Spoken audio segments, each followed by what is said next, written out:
Marshall here. Welcome back to the Realignment. Hey, everybody. Welcome back to the show. We've got a great one for y'all today. Saagar and I spoke with David Sachs, who is the co-host of the All In podcast with Jason Calacanis, David Friedberg, and of course, Chamath Palihapitiya. Such a good conversation. We're focused on restraint in foreign policy. A lot of folks wrote in saying they thought that the Ukraine series got a little too interventionist, which speaks a little more to my taste. So it's great to have a person who's also skeptical as well. David gave a really great speech to a conference called Up from Chaos a few weeks ago. Saagar also spoke as well too. So this conversation is building upon his remarks there and just filling in and bringing Saagar back into the show as we transition out of the daily Ukraine coverage. Quick note that's super important. Hope you guys stay along for this bit. We are now officially launched on Supercast. So if you want to support the show as we build out, as we increase the cadence of our work, add the discussion episodes that everyone loves, add more Q&A functions, it'd be so important that if you are a Breaking Points listener or you've not subscribed to any of our products, you follow the link at the top of the YouTube channel and support us there too. It would be so helpful, so important to help us do this work and make sure for everyone who's building out the realignment to be properly compensated and supported, not merely Saagar and I, of course. So hope you enjoy the episode. It's a great one. See you all on Thursday. David Sachs, welcome back to the Realignment. Great to be with you. Yeah, it's good to see you. So we actually both spoke at this conference Up from Chaos here in Washington, D.C. Part of the reason I wanted to do this episode, I was in the backstage area while you were giving your speech, and I thought it was a really important one, especially from somebody coming from Silicon Valley to come and address this DC-based audience. So I thought we might start out with the James Stockdale quote that you had within your speech. First of all, tell us the quote, then explain the reference for some of the younger viewers and generally how it sticks with your own experience in Silicon Valley and why you wanted people to take away from it. Yeah, the Stockdale quote is, who am I and why am I here? And that was a famous moment from the vice presidential debate in 1992. Stockdale had been picked by Ross Perot to be his running mate. And by this point, I think in that election, it was pretty clear Perot wasn't going to win, but he was up on stage there, wedged between Dan Quayle and Al Gore. And so anyway, it was considered kind of a gaffe at the time. I mean, I don't know if I'm dating myself with this reference. Obviously I am, but I remember it very clearly. Anyway, it was a self-deprecating reference to the fact that I'm not some foreign policy expert. I'm somebody who's arrived at my views by consuming a lot of this content and watching what the so-called experts are saying on TV and social media and arriving at my own synthesis and conclusions about it. And that's why that's why I started the speech with that, say, look, I'm not an expert, but there's some really good reasons not to listen to the experts on this. I mean, we've heard so many reckless and contradictory statements from experts that maybe it's time to listen to some new people. Mm-hmm. You know, I want to actually ask you for your thoughts on the category of expertise, because my takeaway covering this the past month as you have been is expertise for me means David is an analyst at NATO and he knows that there are 100 MiG-21s located in this thing. And Marshall, you don't know that thing. So listen to David's take on that's what I mean by expertise. But expertise does not translate into, well, this expert says we need a no-fly zone. Therefore, that's new. That's my takeaway. I'm curious how you think of this debate. Yeah, I mean, I'm listening to these, the so-called experts making what are essentially risk assessments and pronouncements about existential risks and sort of cavalier dismissals about existential risk, cavalier dismissals about the fact that the Russians have put their nuclear arsenal on high alert. They confidently tell us that, don't worry, this is just a bluff. But then at the same time, they're telling us things like Putin's a madman who's capable of doing anything. And so you're like just listening to this going, this is completely contradictory. It doesn't make any sense. And we've just lived through 2 years of COVID experts making all sorts of confident predictions and pronouncements and issuing guidelines that all turned out to be totally wrong. And that completely unraveled. So I just think we should be a little bit skeptical of these people who claim to be experts, especially when the things they're saying are contradictory or reckless. I mean, another thing you'll hear a lot is that on the one hand, they'll say things like, oh, we can escalate to a no-fly zone, no problem. That won't cause World War III. But then on the other hand, they'll say we're already in World War III. So let's just get on with it. Let's start acting like it. And, any like sane person listening to this has got to be just like bewildered that how can these people be encouraging World War III? It doesn't make any sense. I'm interested, David, in kind of how you arrived to this, because this pattern of thinking obviously is going to serve you well in the business world. How have you translated that skill set? Because from what I can tell, given your career and some of the people that you've worked with and for, this is part of a pattern of looking at the established mode of thinking and saying there's some holes within this and then betting against it. Not that there's a bet necessarily to be made in this particular case, but I'm curious how that might have informed to how you arrived at this conclusion. Yeah, I mean, Steve Jobs called it beginner's eyes. He said there's always value in starting fresh, looking at something with beginner's eyes, and not being beholden to the established way of doing things or thinking about things. And that has been my job as a technology founder and entrepreneur, is to find disruptions, to find innovations, not to look at things the way that other people look at them, but rather to ask from first principles what makes sense. And then the other thing we do a lot of is evaluate what future outcomes look like. And also we spend a lot of time, probably most of my time is spent with our portfolio companies evaluating existential risks.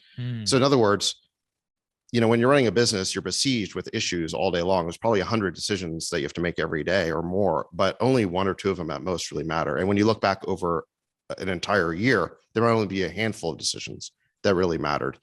And our job as, as advisors to founders and the people who've created these types of technology companies ourselves is to find that signal through the noise. Like, those are the few issues that really matter. So when you're talking about foreign policy and all of a sudden you have the Russian nuclear arsenal on high alert, that is a signal that they are sending us that we should not be ignoring or just dismissing as a bluff. We should be trying to understand what it means and how we arrived at this situation. And, the talking heads on TV, it's just, like I said, sort of overconfident dismissals about the potential for escalation on the one hand, while then in the next panic breath, they're telling us that Putin's a madman and he can do anything. So which is it? I actually really like the beginner's eye idea. And this kind of goes to my next question, which is, you've been focusing on this topic, writing an actual speech on foreign policy basically over the past month. I doubt you had preset thoughts on what does the US do if there's a potential nuclear incident at the Chernobyl site. So that's obviously new for you. What were the aspects of the Ukraine debate that were just entirely new? You're looking at it for the first time. What were areas which you'd thought about beforehand, and just how did those shift out for you? Well, the thing that I was aware of or sort of noticed before the Ukraine crisis is just the fact that US foreign policy has been a debacle for over 20 years. I mean, we're just coming off our longest war that we lost in Afghanistan. We, basically lost in Iraq, and Libya and Syria were also totally failed interventions. All those countries, all those situations are worse off than they were before we went in. We've spent something like $6 trillion on nation building in the Middle East, no return whatsoever, total disaster. I was pretty familiar with the Special Inspector General for Afghanistan Reconstruction, was John F. Sopko, his reporting on what a total debacle Afghanistan was. So I was sort of aware of kind of the failure of US foreign policy in the Middle East. And I'd also been reading commentary by pundits who have been warning that for a while that NATO expansion would eventually lead to a confrontation and crisis with Russia. So I kind of knew about those things. And but then when this crisis happened and it became such an important issue, I mean, arguably the most important, the most dangerous foreign policy situation since the Cuban Missile Crisis, I started researching it more. And when I get curious about something, I kind of go as deep on it as I feel like I need to until my curiosity is satisfied. The big takeaway that I came to from looking into this, and that really my speech is about, is just how easily avoidable this whole thing was, how preventable the war was, because it was predicted. I mean, the whole thing was predicted for years and years by academics and other foreign policy scholars, just not ones who are in favor in Washington. So if a war was predictable, wouldn't it be preventable? And I think it was preventable last year if our State Department had done a better job through diplomacy. I mean, the diplomacy they conducted last year was just and really at the beginning of this year was just a total debacle. It was a fiasco. We can drill into that. Yeah. Yeah. Well, I think we should drill into some of that. And I think listeners are generally familiar. Here's the thing, though, and this, by the way, I agree with you and have said basically as much on my program, on this program as well. Part of the problem now is, what do you think that, given your foreknowledge of NATO expansion, obviously referencing Mearsheimer there, many of the other dissidents, George Kennan, others who warned against NATO expansion, how do we inform their analysis to say, okay, now we're in it, what is the right end state for Ukraine? So given that you've absorbed that, given that the catastrophe still did happen, we're in this hot war conflict now, what do you think the right end state should be, given your beginner's eyes and what you've seen? Well, I think we know the broad contours of a peace deal because it's been discussed for weeks, and there seem to be three main components to it. One is Ukrainian neutrality. They can't be part of NATO. In exchange, they get some security guarantees from the West. So that's piece number one. Zelensky's basically said as much publicly. Mm-hmm. I think if we had basically made that assurance last year in written form to the Russians, we might have avoided this whole conflict. But in any event, that's point number one. Point number two is the Russians are never giving back Crimea. We have said that we will never, ever recognize the Russian annexation of Crimea. But that clearly is a piece of the long-term plan. I think that is sort of bullheadedness on the part of the US and the State Department, for the simple reason that, look, the Russians have a giant naval base at Sevastopol in Crimea. They're never giving it back. It's their way of controlling the Black Sea. That's a vital national interest for them. If we try to force them to give that back, I think that could massively escalate this war. It seems like a very dangerous idea. And then on top of that, something like 80 to 90% of the people living in Crimea are Russians. And if self-determination is the principle, they'd rather be part of Russia. So that's sort of like pillar number two. And I think everyone kind of agrees on that. That already became a fait accompli in 2014. So that really leaves you with the third piece of this, which is the conflict in the Donbass region, in Donetsk and Luhansk. And this is a very nasty, sort of messy ethnic civil war that's been going on there since 2014 between ethnic Russians and then Ukrainians, and including far right, sort of ultra nationalist, if you want to call them that, Ukrainians who are adamantly opposed to sort of any independence for the Donbass region. And that's the thing that's still outstanding. I mean, the first two issues are basically resolved. So we basically have this messy civil war going on in the Donbass that's basically escalated now into this giant war. And that's the piece that remains to be resolved. And look, I don't know exactly where the borders should be drawn. I don't know what kind of independence those provinces should get. I don't know whether it's like full-fledged independence or rather it's protection of the rights of the people who live there.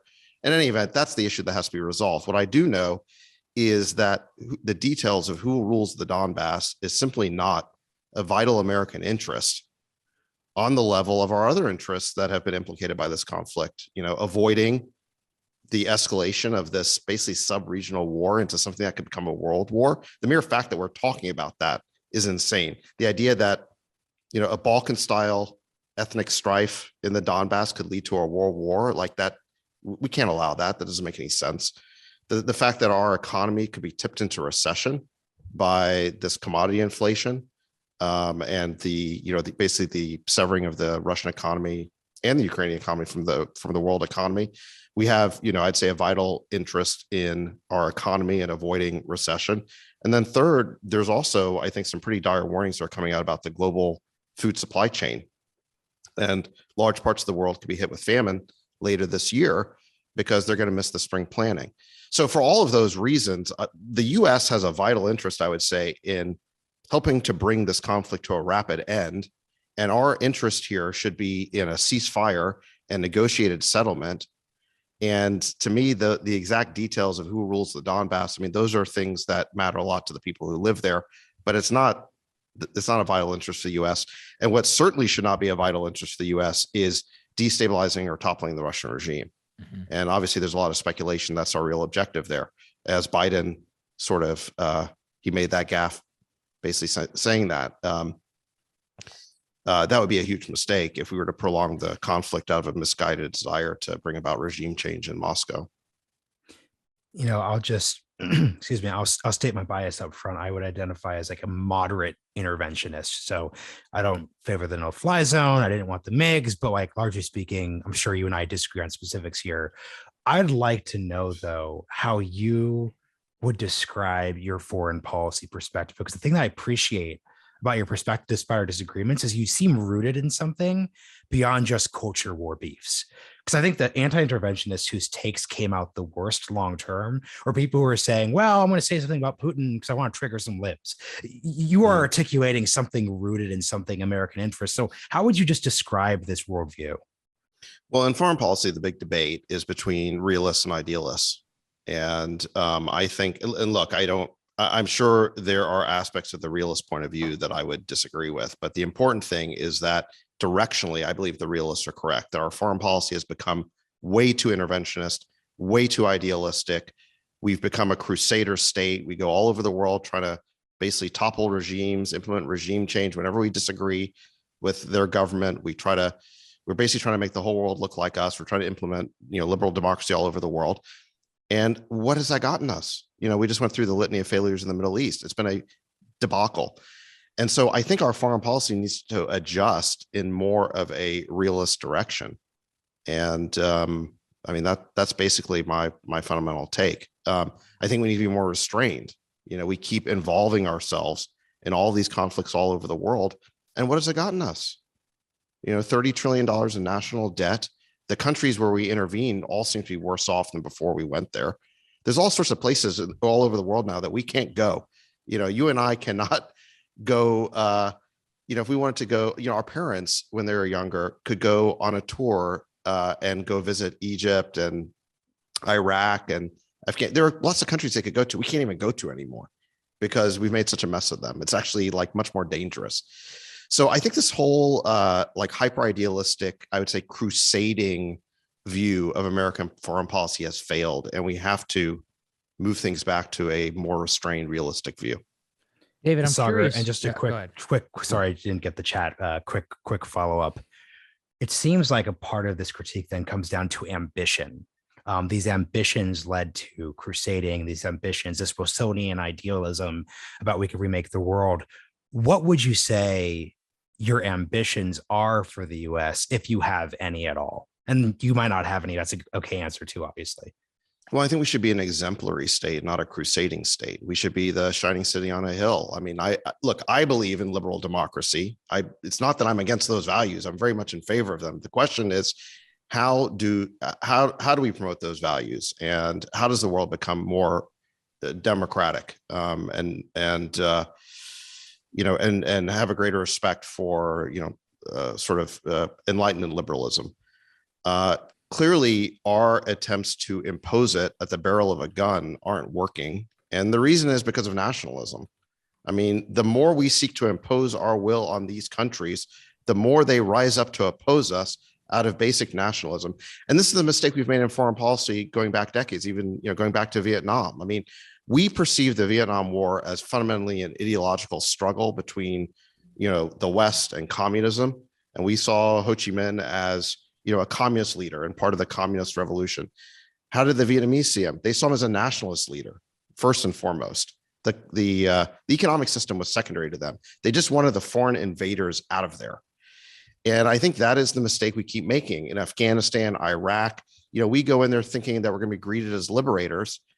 And, after a short while, they see all these American soldiers in uniforms and they see us as invaders, foreign invaders. And the nationalism rises up and eventually it kicks us out. I'm interested, David, then into how you think. So in terms of orienting in realism, and then in terms of ambition, one of the hard parts that I also, as a fellow realist and also somebody who wants to look at America as an exemplary state, is how do we adjust to the growing multipolar world? Because as you just said, no matter what happens, Crimea is not going back to Ukraine. No matter what happens, Russia is going to come out of this with some territory. Was it worth it? Grand strategically, you can ask Putin relative to sanctions and all of that. But we have now hard borders, as you just referenced. I mean, I've always actually wanted to go to St. Petersburg and all that. That's probably not going to happen, at least for the next decade, within the next 15 years. Some of the things I've said about the Chinese regime, that's not going to happen, most likely as well. In this world, which clearly was not envisioned of the unipolar moment, how should we readjust as the US to living in a multipolar world while we can still remain an exemplary state, while also pursuing our national interests, which are going to rub up and come into conflict with others? How do you see that playing out?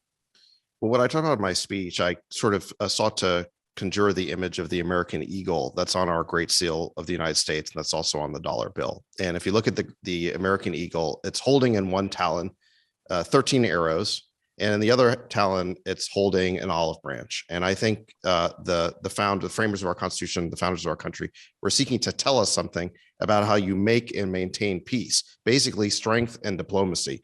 Those are the two branches of it. As the world becomes more multipolar, the diplomacies can become more important. You know, we can't just go around the world pushing everyone around, because what multipolarity means is that you're going to have the rise of other great powers, and the gap, even though the US may still be the most powerful country and the most powerful of the great powers, the gap in relative terms between us and everybody else is shrinking. And so now you have the rise of all these other countries. And if we don't start using diplomacy, we're going to have a really bad time. And so it's got to be a combination of strength and diplomacy. You know, the only thing you ever hear in Washington is that we weren't strong enough. I mean, this is the only critique you ever hear is about this blunder or that blunder, that we showed weakness, you know, and the only allowable critique of US foreign policy is that we weren't strong enough. The reality is we're really strong. You know, we've got 800 military bases all over the world. You know, we project power incredibly well. The fact of the matter is, every time something bad happens in the world, it's not because the United States showed weakness. Okay. And I think we are plenty strong.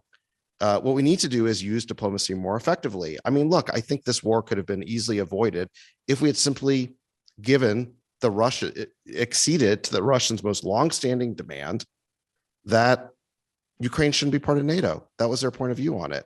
But we just absolutely cannot see their point of view on this, even though we were privately telling Zelensky that he wouldn't be part of NATO. I mean, did you see the interview a few weeks ago, 2 weeks ago, that Fareed Zakaria did with Zelensky? Mm-hmm. It was absolutely amazing. I mean, Zelensky basically said that in private, he was told, you're not going to be part of NATO, but publicly we have to have the door remain open. I mean, what is the point of a foreign policy like this, where you say publicly what you should say privately, and privately what you should say publicly? If we had simply said publicly in writing what we were telling Zelensky, that it wouldn't be part of NATO, maybe it would have diffused this crisis last year. I think the follow-up question would be the blackmail angle. So like to be Mr. State Department here, it's one thing to privately determine we're not going to let them in, as we were not planning on doing, as you're saying. It's another thing to say he's put troops on the border, he's explicitly demanded this, now we're going to give it. So how, if you're thinking about, and by the way, this applies to your VC context too, if you're thinking about a negotiation, how do you think of the question of blackmail?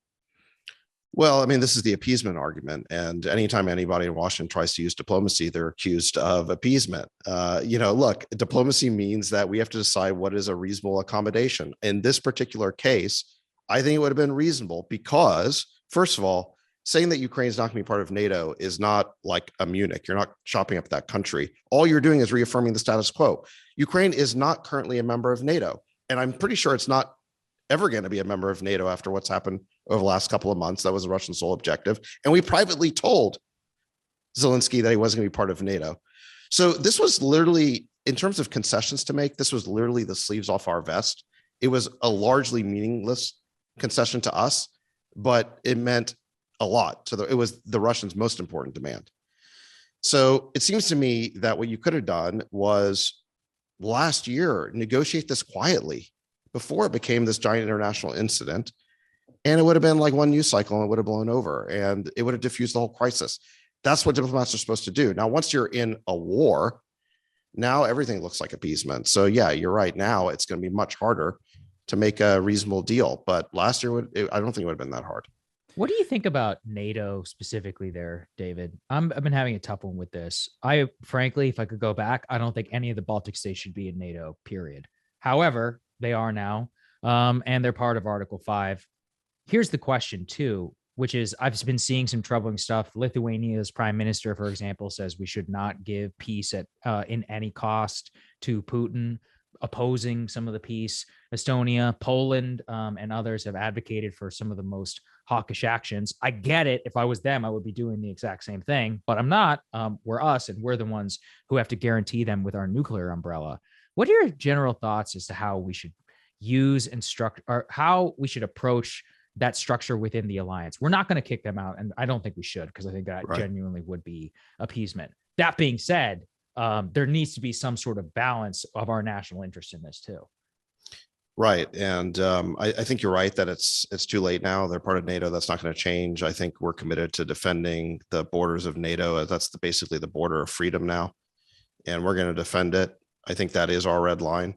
I don't think, in light of what's happened, I don't think we should necessarily be expanding NATO. I don't think that would be a mistake. I think there is a strong bureaucratic imperative in that organization, like in any organization, just to keep growing.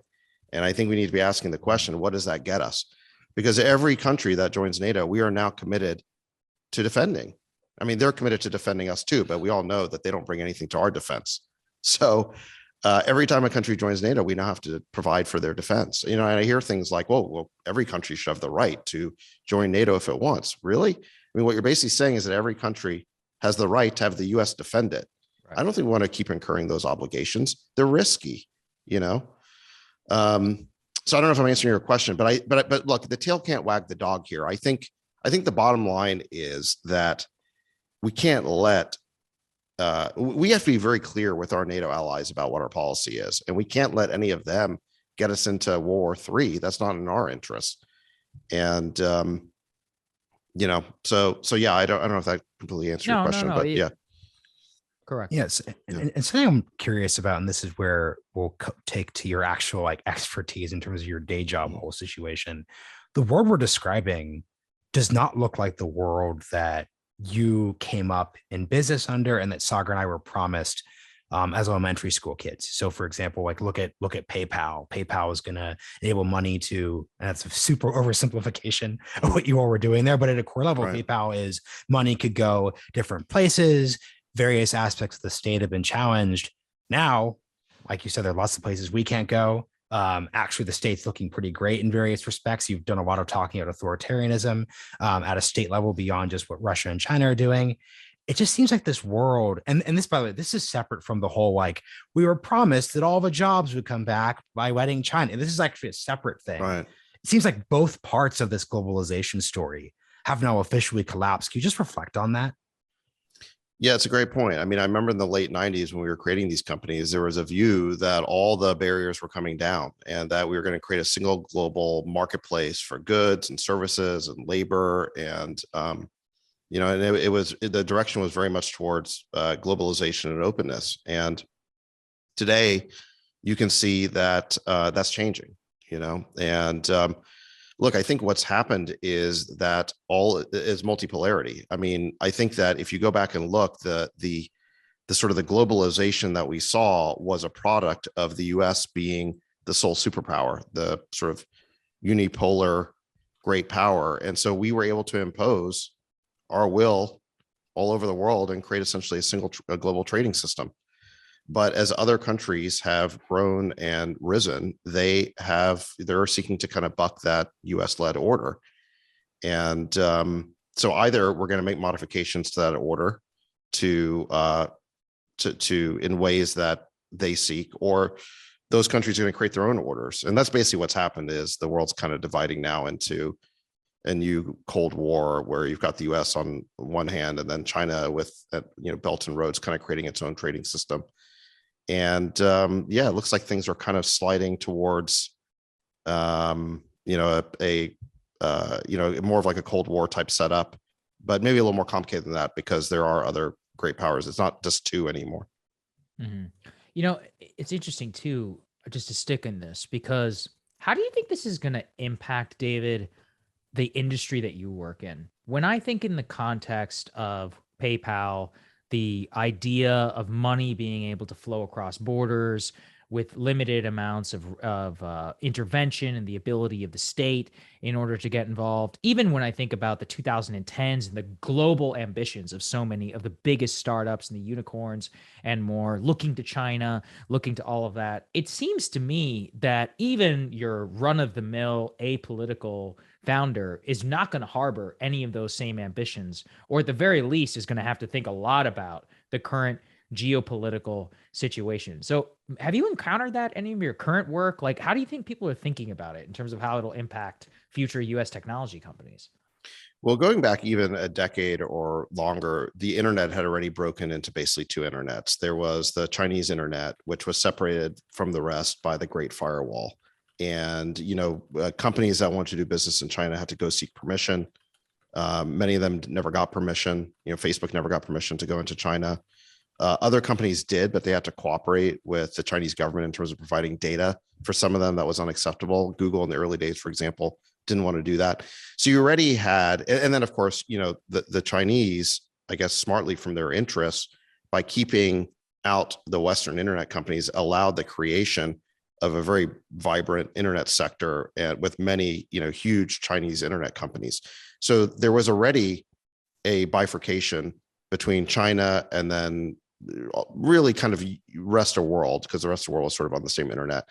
And then the thing that's happened more recently is just greater regulation of internet companies, especially the big ones, by different parts of the world. So the EU has been regulating privacy, the whole GDPR, and then you've got India's kicked out TikTok because they don't want a Chinese social media property being popular in their country.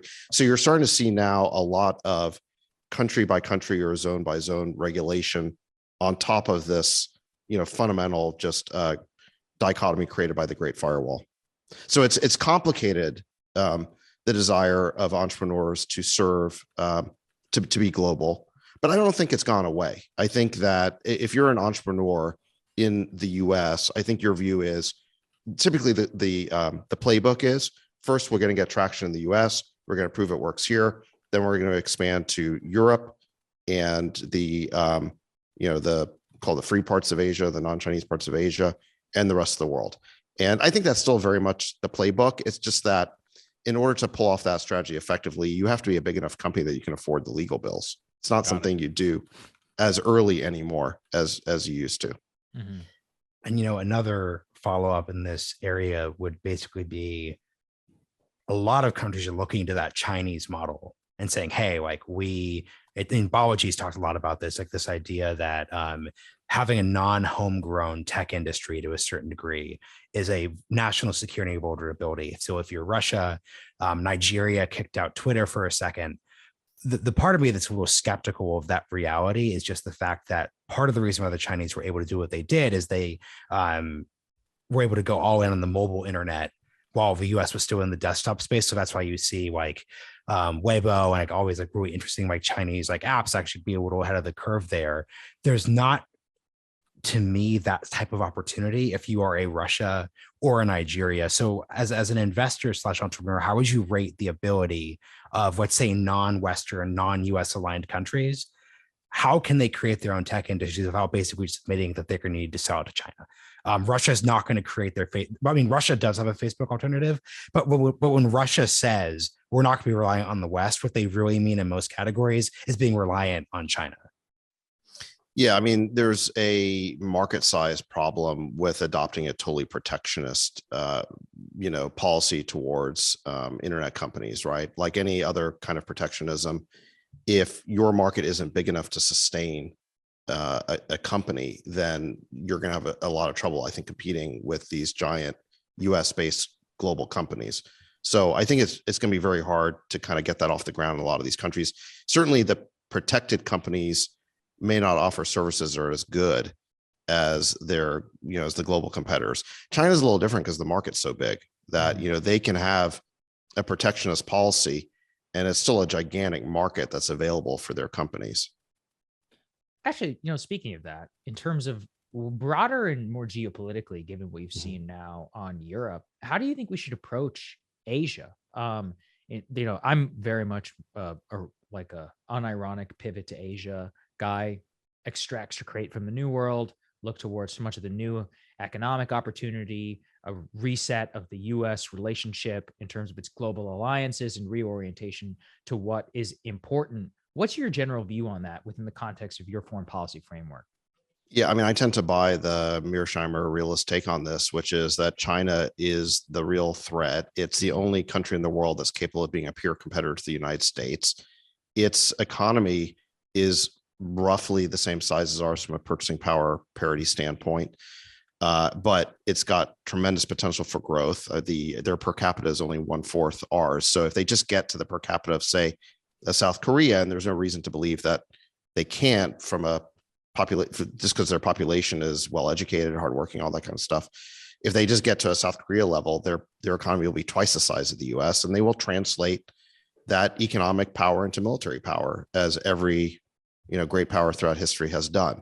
And then once they do that, they will seek to achieve regional hegemony. They will seek to push us out of Asia, and they will seek to they will seek to dominate Asia. And our allies there are going to kind of fall under their thumb and be forced to kowtow to Beijing. So I tend to think that is the big geopolitical reality. And the question is what we do about that. I think the way to respond to that is partly, yes, I think we should be pivoting to Asia. I think China is the bigger threat compared to Russia, even though obviously there's this war going on with Russia right now. Long term, I think China's the bigger threat. Russia's not big enough or powerful enough to be a peer competitor to the US. I mean, their economy is 1/15 the size of the US. Their population is less than half, and it's shrinking. Their population is actually shrinking, and their life expectancy is 10 years less than Western Europe. So It's not exactly like a healthy country. So for all those reasons, China is the bigger threat. And yeah, what we should be doing is pivoting to Asia and seeking to create a balancing alliance among our allies there to help contain China. And we don't want them achieving regional hegemony. I mean, the realist take on this is that if China achieves regional hegemony, then they will be free to roam all over the world like the US has done. And we don't want them doing that. The next thing we know, they could be creating alliances in our backyard, and that would make us materially less safe. So yes, I think the key, I think the transition that we're in is this sort of new is Cold War II. And that's what we should be focused on. Let's pretend that we're putting together a pitch deck and we're looking at, and you did a good articulation of Russia's weaknesses. What would you say America's strengths are relative to competition with China? Despite all of the bemoaning that we all do in our various, let's put on the positive hat for what would you say our strengths would be looking at 2022 onwards? Well, we have a very vibrant entrepreneurial sector in the United States. I mean, there's a tremendous amount of entrepreneurial energy. I mean, this is where I invest. And even though we're in a little bit of a downturn right now, we can talk more about that. The growth that I've seen over the last 20 years, I've basically been in Silicon Valley now for almost 25 years. And Silicon Valley and the technology industry in general, I've just seen such enormous growth. And it keeps expanding, it keeps taking over more and more of the economy. And I mean, that is our great asset, is that we have this tremendous entrepreneurial energy and entrepreneurship. People here feel free to take risks, and anyone with a good idea pretty much can get funded now. If you're trying to if you have a good idea for a technology company, believe me, there are no shortage of VCs who will throw money at you.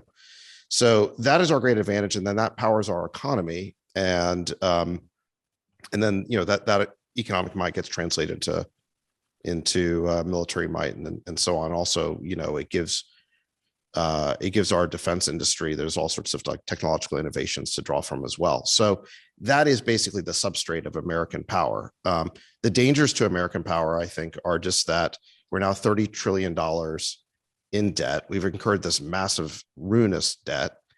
And the thing that's sort of propping us up is that the dollar is still the world's reserve currency. If that was to change, we'd have a real problem, because we couldn't just, people might not be willing to loan us money in our own currency anymore. So any event, we have this with the sort of this debt. And I think we've also sort of frittered away our strength. We keep getting involved all over the world in places where we have no vital American interests. We have no major security interests. We have no major economic interest. And yet we keep getting involved and we keep losing. And then when it's all over, everyone asks, what were we doing there? That's what happened in the Vietnam War, right? It's like by the end of the war, everyone was like, wait, what was this about again? Why we do this? Why were 500,000 troops here? Why did 55,000 American troops die? By the end of the war, no one can even remember what we were doing there. Same thing in Afghanistan. What were we doing there for 20 years, engaged in this nation building? For what? We think we're going to get Madisonian democracy to take off in Afghanistan or Iraq. I mean, you could just go on down the list. So we've been frittering away our strength, involving ourselves in these unnecessary conflicts.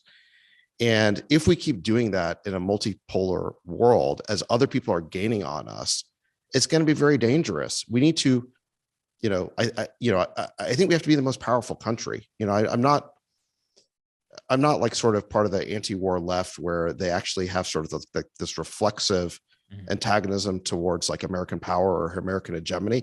To be clear, I want us to be number one. I like American hegemony, I want us to be the most powerful, but I don't like seeing us fritter away our strength, because that is going to be ruinous for us.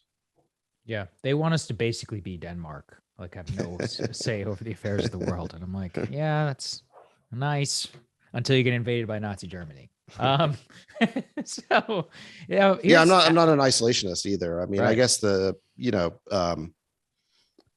realists aren't isolationists either. I mean, they believe in either selective engagement or creating offshore balancing alliances. That makes sense to me. I want to actually go down the economic rabbit hole because you mentioned that. Just in terms of your general outlook here on the economy, I saw a news item today for, I think it was Deutsche Bank, said officially declaring that they think recession is going to hit next year. What's your general outlook within this, given that even within the context of this discussion, if we have a legitimate recession, that is going to dramatically impact any ability to increase some of these economic sanctions on Russia and on Putin. It's going to change the domestic political landscape and even the geopolitical landscape if the entire world goes into recession. Where do you think that we are within that? Well, we just had the yield curve invert, which means that long-term yields are supposed to be higher than short-term yields because you're supposed to require a higher interest rate. You got to be paid more to put your money in long-term bonds, and the yield curve actually inverted, and that's usually an indication of some near-term economic weakness. And now, it's not always the case that results in recession, but it usually does. So that's sort of like the scary flashing red light from a macro standpoint. I can tell you from a micro standpoint what's happening in Silicon Valley and in the technology area where I invest in. So since November, there's been a massive correction in growth stocks. If you're just invested in the indices, the S&P 500, the NASDAQ, you probably know your stock portfolio is down, whatever, like 5, 10, 15%, something like that. But in the areas where I invest in, and the companies that eventually go on to become public companies, that they're sort of the IPOs and the SPACs and the growth stocks, those companies are down like 70, 75% since November. They've been absolutely devastated. Yeah. Well, what happened is around the first week in November, you started getting the Fed really talking tough about inflation. And they started getting very hawkish about interest rate increases. And the reason for that is that it was the first time the Fed admitted that inflation wasn't transitory. You remember last summer, we got the first, red light on inflation. There's a CPI print of 5.1%. Everyone's like, whoa, what's going on here? But what the administration said, what Yellen said, what the Fed said, don't worry, this is just transitory. Well, by November, inflation was up to like 7.8%. And so it kept going up. And they're like, okay, wait a second. This is not transitory. It's persistent. We got to raise interest rates. And so the market started pricing in much higher interest rates. And so So interest rates have really driven this massive correction in the markets and really in growth stocks. And the reason why growth stocks get hammered much more than the indices is because all the earnings are way off in the future. Like a lot of these companies aren't making money yet, or they're in their early stages. All the profits are going to come 10 years out, 20 years out.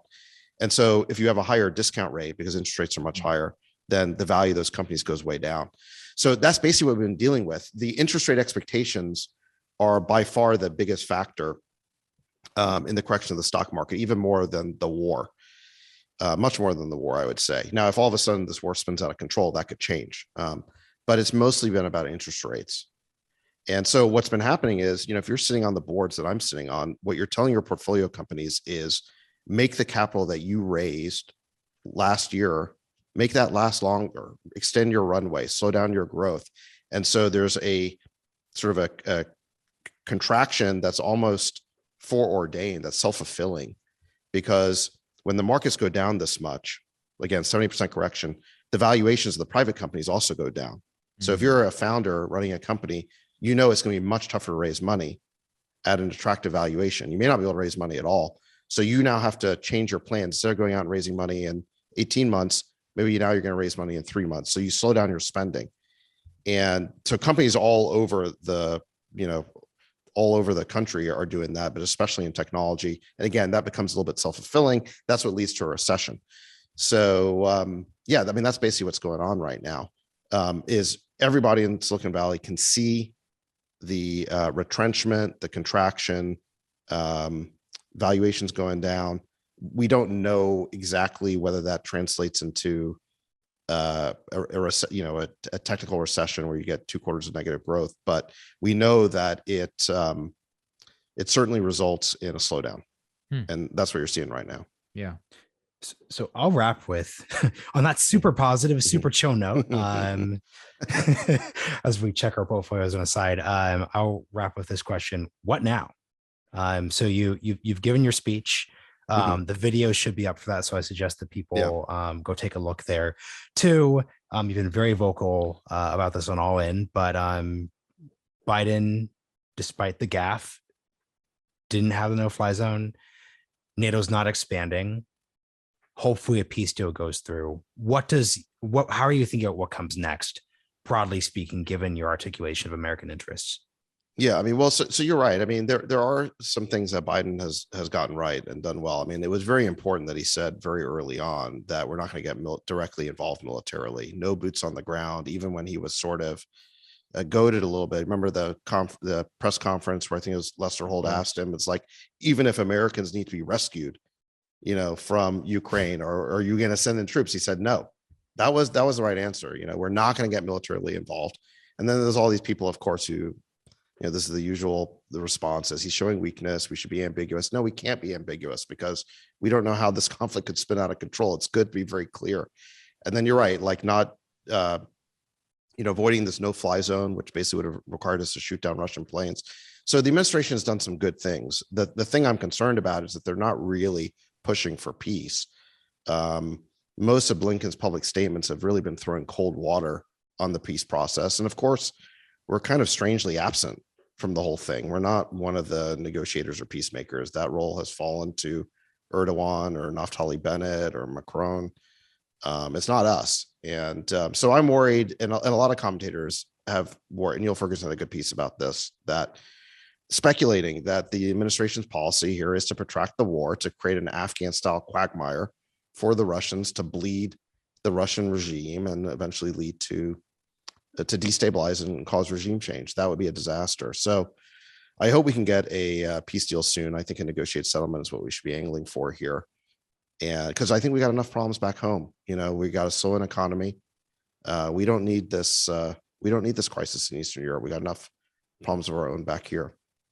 Yeah, I think that's really well said. I want our listeners to go out on that note. We're going to have a link down in the description to the speech, David. We really appreciate you taking the time and to joining us. I always really enjoy talking to you. Absolutely. Anytime. Great. Thanks, David.